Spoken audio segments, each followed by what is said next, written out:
अस्सलाम वालेकुम, hopefully you are fine. आज हम स्टार्ट करेंगे अपना लेक्चर नंबर 9 और बेसिकली हमने सी लैंग्वेज का चैप्टर नंबर 9 स्टार्ट किया हुआ है और इसका एक लेक्चर जो है वो हम ऑलरेडी जो है वो डिलीवर कर चुके हैं। चैप्टर नंबर 8 कंप्लीट जो है वो पूरा चैप्टर जो है वो आपको हमारी यूट्यूब की प्ले लिस्ट से जो है वो मिल जाएगा। अभी तक अगर आप हमारे चैनल पे नए हैं और अभी तक आपने जो है वो प्रीवियस लेक्चर नहीं देखे या आपको मिल नहीं रहे, तो आप लोग सिंपली जो है यूट्यूब के प्लेलिस्ट पे जाएं। वहाँ पे CS पार्ट 2 के नाम से प्लेलिस्ट मिलेगी। वहाँ से आपको कंप्लीट चैप्टर नंबर 8 से जो है ना हमारे लेक्चर जो है वो आपको मिल जाएंगे। और आज हम स्टार्ट करेंगे अपना लेक्चर। तो हम देखते हैं कि आज के लेक्चर में हम बेसिकली क्या पढ़ेंगे। आज हम देखेंगे कि कीवर्ड्स क्या होते हैं, कांस्टेंट क्या है और कांस्टेंट की कितनी टाइप्स होती हैं, न्यूमेरिक कांस्टेंट क्या है, कैरेक्टर कांस्टेंट क्या है और स्ट्रिंग कांस्टेंट क्या है।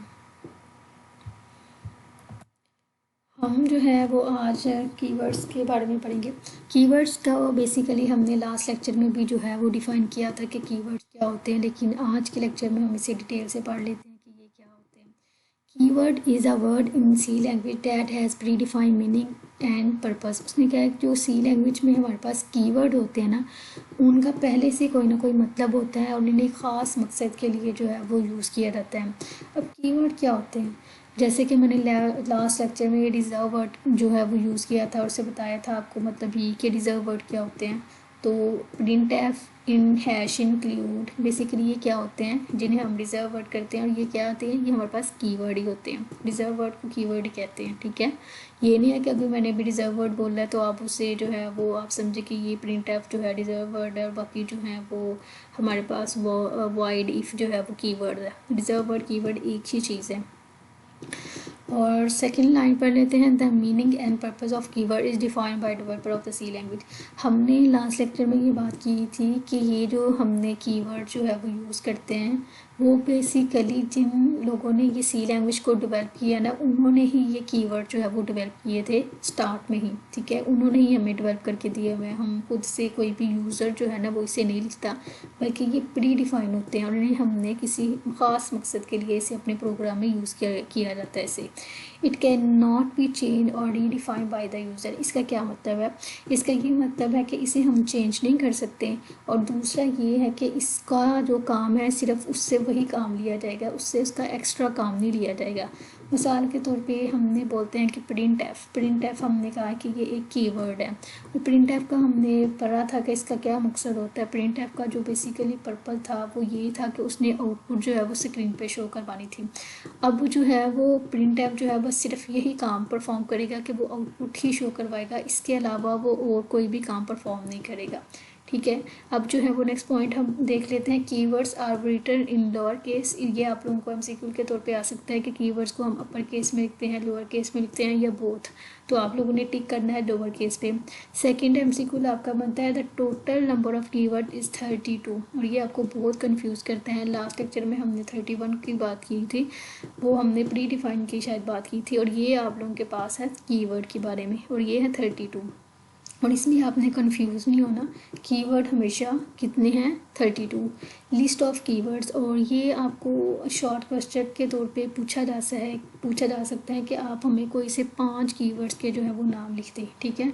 तो आपने इनके नाम जो है 5 से 6 नाम आप लोगों ने इसके याद रखने हैं।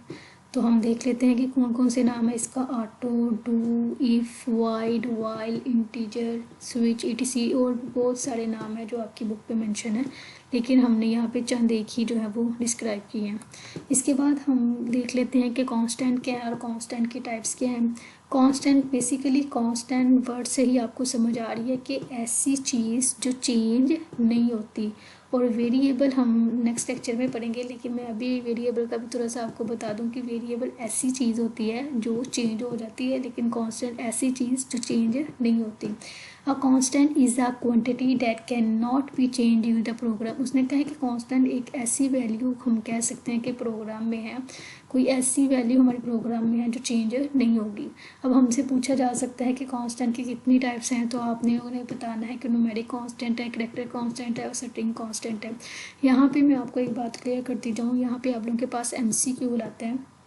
MCQ आपसे से ये पूछा जा सकता है कि आप लोगों को ये तीनों कांस्टेंट के टाइप्स के नाम गिवन होते हैं, लेकिन कोई एक ऐसी जो है वो नाम लिखा होता है जो इसमें एग्जिस्ट नहीं कर रहा, और वो पूछते हैं कि कौन सा ऐसा नाम है जो इसकी टाइप नहीं है, ठीक है। तो फिर आप लोगों ने वो मेंशन कर देना होता है कि जो इसमें जो है वो नहीं आ रहा। अब देखते हैं कि आप लोगों ने नाम याद रखने हैं कि कांस्टेंट में 3 टाइप्स है, एक न्यूमेरिक कांस्टेंट, एक कैरेक्टर कांस्टेंट, एक स्ट्रिंग कांस्टेंट। अब जब हम नेक्स्ट पढ़ेंगे कि न्यूमेरिक कांस्टेंट क्या है, न्यूमेरिक कांस्टेंट से आपको साफ नज़र आ रहा है कि नंबर जो होते हैं उन्हें हम न्यूमेरिक कांस्टेंट कहते हैं। Numeric constant consist of number, it can be further divided into 2 types. हम न्यूमेरिक कांस्टेंट को फर्दर 2 जो है टाइप्स में जो है वो तकसीम करते हैं। एक हमारे पास इंटीजर कांस्टेंट है, सेकंड हमारे पास फ्लोटिंग पॉइंट कांस्टेंट है। अब इंटीजर क्या होती है? इंटीजर बेसिकली वही नंबर हमारे पास आ गए। Integer constants are numeric value without fraction और डेसिमल पॉइंट। अब विद आउट फ्रैक्शन और डेसिमल पॉइंट का क्या मतलब होता है? उसने कहा है कि हमारे पास ऐसे नंबर होते हैं जिसमें हमारे पास पॉइंट वाली वैल्यू नहीं होती। अब आपने मैथ में पढ़ा होगा फ्रैक्शन और डेसिमल पॉइंट्स का, तो ये तो आपको क्लियर होगा कि डेसिमल किसे कहते हैं। जो हमारी पॉइंट वाली वैल्यू होती है उसे हम डेसिमल या फ्रैक्शन बोलते हैं। Both positive and negative integer constants are use in this C program. इसने कहा है कि आप पॉजिटिव और नेगेटिव इंटीजर जो है वो यूज़ कर सकते हैं, लेकिन क्या है, डेसिमल पॉइंट्स जो है वो यूज़ नहीं कर सकते। जैसे एग्जांपल के तौर पे इसने लिखा है 98, 48, -20, -55, लेकिन इसमें देखिए क्या इसमें आपने कहीं भी पॉइंट नहीं देखा। अब फ्लोटिंग पॉइंट कांस्टेंट क्या होता है? Floating point constant are numeric values with fractions और डेसिमल पॉइंट। उसने कहा है कि ये ऐसी न्यूमेरिक वैल्यूज होती हैं जिसमें पॉइंट एग्जिस्ट करता है, इंटीजर में नहीं होगा। फ्लोटिंग पॉइंट में क्या होगा? पॉइंट वाली वैल्यूज होंगी। Both positive and negative floating points constant are use in C program. देख लिया अब एग्जाम्पल 8.9, 40.83, -10.22, -56.55। इसमें नेगेटिव वैल्यू है, पॉजिटिव वैल्यू भी है, और इसमें क्या है, डेसिमल भी एग्जिस्ट कर रहा है। इसके बाद हमारे पास आ जाता है character constant. Any character written in a single quotation mark is known as character. उसने कहा कि कोई भी करेक्टर, कोई भी एक करेक्टर, ठीक है, एक करेक्टर जिसको आपने सिंगल कोटेशन में लिखना है उसे आप क्या कर लेंगे? Character constant. अब ये देखिए कि ये करेक्टर जो लिखा है ये एक आपके पास पूरा वर्ड है। सी आप लोगों के पास यहाँ पे क्या है? करेक्टर है, ठीक है। एज क्या है? ये भी एक करेक्टर है। ए क्या है? ये भी एक करेक्टर है। और अगर आप सी को एक सिंगल कोटेशन में लिख देंगे तो आपके पास क्या होगा? ये character constant. All alphabet characters, digits and special symbols can be used as a character constant। उसने कहा कि character constant में आप अल्फ़ाबेट यूज़ करते हैं यानी ABC भी यूज़ कर सकते हैं, डिजिट्स भी यूज़ करते हैं यानी 1 2 3 भी यूज़ करते हैं, और स्पेशल सिम्बल्स भी यूज़ करते हैं। अब स्पेशल सिम्बल्स क्या होते हैं? यानी हमारे पास प्लस यूज़ होता है, हमारे पास हैश साइन जो है वो यूज़ होता है, हमारे पास डॉलर साइन जो है वो क्या होंगे? ये हमारे पास स्पेशल सिम्बल होंगे।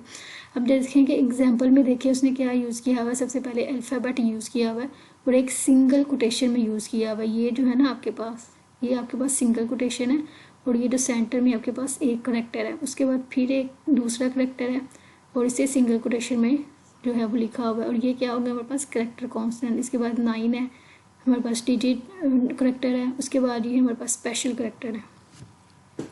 इसके बाद हमारे पास आ रहा है स्ट्रिंग कांस्टेंट। क्या होते हैं? A collection of character written in a double quotation mark is known as string constant। अब हमने बात की थी करेक्टर की, तो वहाँ पे हमने कहा था कि हम सिर्फ एक सिंगल करेक्टर को किस में लिखेंगे? एक सिंगल में, ठीक है। लेकिन यहाँ पे उसने क्या, कलेक्शन ऑफ करेक्टर यानी बहुत सारे लिख दिए। स्ट्रिंग है या पूरा एक क्या है? कलेक्शन है करेक्टर से। इससे का एक करेक्टर है, 2 3 4 जो है वो मतलब 6 करेक्टर इसमें यूज़ हुए हैं। तो उसने कहा कि आप इन 6 करेक्टर्स को डबल कोटेशन में जब लिख देंगे तो हम ये कह सकते हैं कि ये क्या है? एक स्ट्रिंग कांस्टेंट है। इट में consist any alphabet character digits and special symbol. उसने कहा कि इसमें आप अल्फ़ाबेट भी यूज़ कर सकते हैं, डिजिट्स भी यूज़ करते हैं, स्पेशल सिंबल भी जो है वो यूज़ कर सकते हैं। अब देखें कि आप लोग लिखें पाकिस्तान। पाकिस्तान क्या है? हमारे पास एक स्ट्रिंग कांस्टेंट है। इसके बाद जो है अल्फ़ाबेट करेक्टर है, ठीक है। 1 2 3 क्या हमारे पास डिजिट है, और 99 स्पेशल सिंबल यूज़ हुआ है। उसके बाद लाहौर जो है वो लिखा हुआ है डबल कोटेशन में। तो हमारे पास ये क्या है? String constant. और ये बहुत इंपॉर्टेंट क्वेश्चन है, 2 मार्क्स का क्वेश्चन है। और अगर आपको जो है मेरी वीडियो अच्छी लगी है तो प्लीज़ मेरे चैनल को सब्सक्राइब करें, अपने दोस्तों के साथ जो है वो शेयर करें। आपकी सब्सक्राइब की बहुत ज़रूरत है, सब्सक्राइबर की बहुत कमी है, क्योंकि आप लोग देख लेते हैं बहुत जो है वो मतलब हार्ड वर्किंग करना पड़ती है। पहले आप लोगों के लिए प्रेजेंटेशन तैयार की जाती है, फिर उसे रिकॉर्ड करना, फिर आगे इसे इन्हेंस करना, बहुत लंबा प्रोसेस होता है एक वीडियो ही अपलोड करने के लिए। लेकिन आप लोग मोस्टली जो है वो 98% जो है वो ऐसे लोग हैं जो बिल्कुल भी जो है वो अप्रिशिएट नहीं करते, ना वो सब्सक्राइब करते हैं, ना वो लाइक करते हैं, बस देखते हैं और चले जाते हैं। तो हमें भी बेसिकली आपकी जो है वो सपोर्ट की ज़रूरत है। सो प्लीज़ जो है चैनल को सब्सक्राइब कर दें। Thank you.